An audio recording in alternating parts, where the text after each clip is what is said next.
ওসব বেকার কথা বলে লাভ নাই। আগে ভোট হবার আগে এসআইআর বা যে প্রক্রিয়ায় আছে না কেন, মতুয়াতে যাতে প্রত্যেকের ভোটার লিস্টে নাম ওঠে তার ব্যবস্থা করতে হবে নরেন্দ্র মোদীকে। সেই জন্য আমি চিঠিও দিয়েছি ভারত সরকারের কাছে, সেই জন্য আমি চিঠিও দিয়েছি ভারতবর্ষের গৃহমন্ত্রীর কাছে। এটা সহজ কাজ। বর্ডারে বর্ডারে যেখানটায় মতুয়ারা থাকে সেখানে ক্যাম্প খুলুন, সেখানে ক্যাম্প খুলে তাদের নথিপত্র দেখে কমসে কম নাগরিকত্ব প্রমাণ করতে তাদেরকে সময় দিন।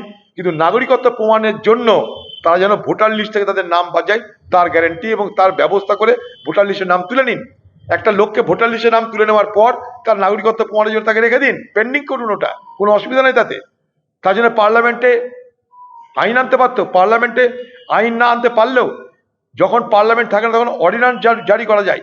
অর্ডিন্যান্স জারি করে তাদের নাগরিকত্বের বিষয়টা থাক পেন্ডিং রেখে তাদের এই মুহূর্তের ভোটার লিস্টে নাম তুলে দেওয়া দরকার। কারণ তারা এখানকার স্থানীয় আদিবাসী হয়ে গেছে, সবাই জানে এটা। তাদের ভোটার কার্ড, আইডি কার্ড, তাদের শিডিউল কাস্ট সার্টিফিকেট সবকিছু আছে, তাদের পাসপোর্ট সবকিছু আছে।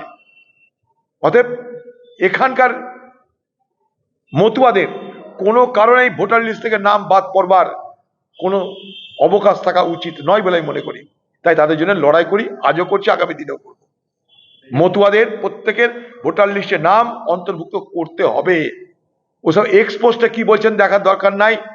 ভারতবর্ষের প্রধানমন্ত্রী নরেন্দ্র মোদীজি, আপনি তাদের ভোট নিয়েছেন, তাদেরকে ক্ষমতা দেবেন বলেছেন, তাদেরকে নাগরিকত্ব দেবেন বলেছেন, এখন সিএ দেখাচ্ছেন। 2019 সালের সিএ, এখন কি দেখাচ্ছেন সিএ? এতদিন করেননি কেন?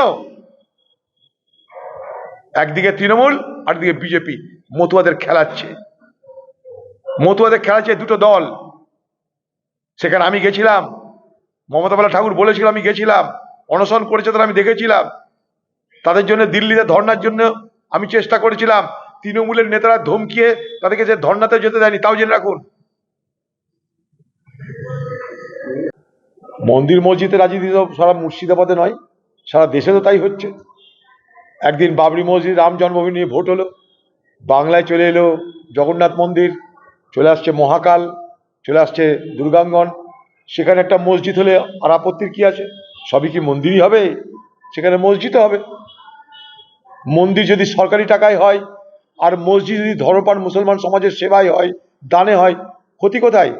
কমসে কম সরকারি টাকায় তো মসজিদ হচ্ছে না, সরকারি টাকায় তো মন্দির হচ্ছে। যদি সরকারি টাকায় মন্দির হয় তাহলে সরকারি টাকায় মসজিদ করারও ব্যবস্থা সরকারের করা উচিত ছিল। কিন্তু সেখানে যদি কোনো মুসলমান সম্প্রদায়ের মানুষ স্বেচ্ছায় শত পবিত্র হয়ে তারা যদি মসজিদ করে জন্য দান করে, তাহলে আপত্তি তো কিছু থাকতে পারে বলে আমার জানা নাই। এটা নিয়ে কিসের রাজনীতি আমার মাথায় ঢোকে না। হোক না মন্দির মসজিদ, আমাদের আপত্তি কি আছে?